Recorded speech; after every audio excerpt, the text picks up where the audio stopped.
Insert our thumb drive with all of our games, then power on the Raspberry Pi and the PlayStation 2. When FreeMake Boot loads, go ahead and open OPL. Well, here you can see that all my games are already listed, but that's because I already adjusted my network settings. You won't be able to see these initially until you adjust your settings first. So let's go over to the menu by pressing Start. Then go to Network Settings. Here on this screen, you don't need to mess with the PS2 settings on top, but you do need to adjust your SMB settings. Make sure your IP address is set up to match what we found in our Pi during setup. Port should be set to 445. And here you want share to be set to share. Username and password, you can just leave blank. Great, so now go down and hit OK. And then make sure to save your settings. Go back to your game list and you should now see all of your games listed. Or just do a reset of both the console and the Raspberry Pi. And that's it. You should now be able to enjoy your library of games loaded directly from your Raspberry Pi. Okay, so you have to admit this was a pretty simple process. We now have access to our library of PS2 games directly from our Raspberry Pi, which is fantastic. Now, I did run into an issue when setting this up. I didn't have the IP address entered correctly, but thankfully a really talented modder, iFixRetro, caught the mistake, and I was able to get this up and running. So, big shout out to iFixRetro. So, lesson learned, make sure you have all your network settings entered correctly, and you'll be fine. Okay, let's take a quick look at the features this method has to offer. Now really, there isn't much to say. This works just like any other method of loading PS2 games that I covered on this channel, such as loading games from a hard drive, SSD, and even playing games from the memory card slot using the MX4 SIO, also known as the MC2 SIO.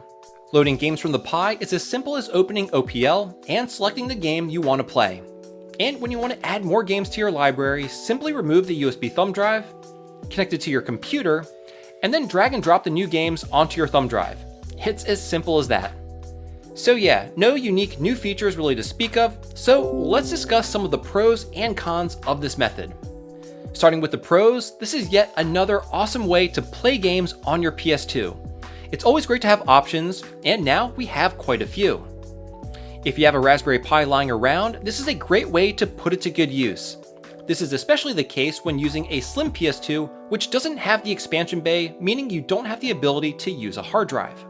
So with the slim PS2, you now have two options. This one using a Raspberry Pi, and the MX4 SIO solutions, which utilize the memory card slot. Both work excellent on this PS2 Slim. Additionally, if your PS2, Slim or Fat, has a bad laser that doesn't work anymore, this is yet another great way to add new life to the console. And of course, like I mentioned previously, this works with all PS2 models. However, if you'd like to use this on a Fat PS2, you do need a network adapter. Now, unfortunately, as of the making of this video, with the parts shortage and supply chain issues, Raspberry Pis have become somewhat scarce and relatively expensive. But for those of you who are watching this video in the future when things have gotten better, this can be a great, cost-effective way to load games to the PS2. Or if you just so happen to have a spare one lying around the house, you can put it to good use. And lastly, this method is easy to set up and maintain. Not only is this a great platform for playing PS2 games, but PSX to Pi SMB share also lets you do other things, like multiplayer gaming for many PlayStation and Xbox consoles, as well as the GameCube, Wii, Wii U, and even the PSP, utilizing the integrated X-Link Kai client. This again is all explained in detail in the GitHub, which I'll have linked down below. So with that, now let's go over the cons.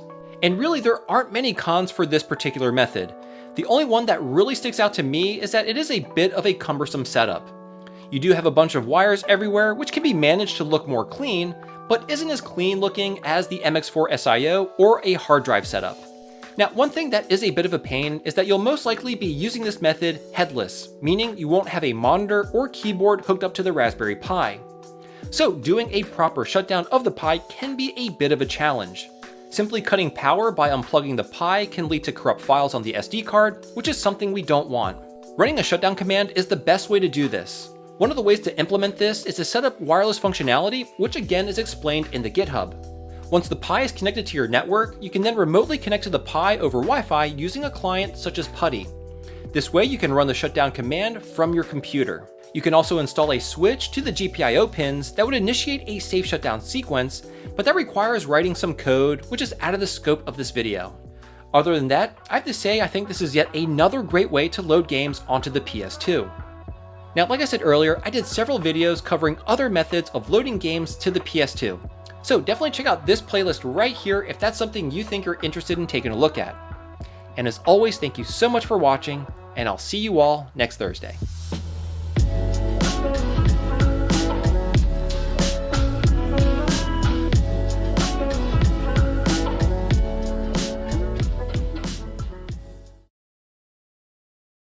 It was the summer 1991 Consumer Electronics Show, and the stage was being set for the next big player in the video game arena. Literally. As event employees prepared at the Los Angeles Convention Center, Sony executives finalized their statements for the upcoming show. For the past few years, Sony had been working closely with Nintendo, the market leader in video games, to develop a new console. Sony, an ever-expanding company, was looking to dip their toes into the growing video game market. Behind the doors at these two companies, a joint venture was made that incorporated Sony's CD technology with Nintendo's video game know-how to create the ultimate gaming system of its era, the PlayStation. On June 2nd, Sony announced their partnership to the world. It was a huge step for the company into the wild, wild west of gaming. But with Nintendo by their side, it seemed like an easy investment for the electronics giant. The following day, Sony executives found their seats within the audience at CES as Nintendo came on stage for their own presentation. Unlike Sony's announcement the day before, however, Nintendo didn't tell the world they were working with Sony. Instead, they announced a partnership with Sony's rival Philips, sending shockwaves across the gaming world. For any other company, the public embarrassment handed down by Nintendo would be enough to dissuade them from ever entering the gaming market. But for Sony and the PlayStation, this was only the beginning. Everything has a story. This is the story of the PlayStation. In this series,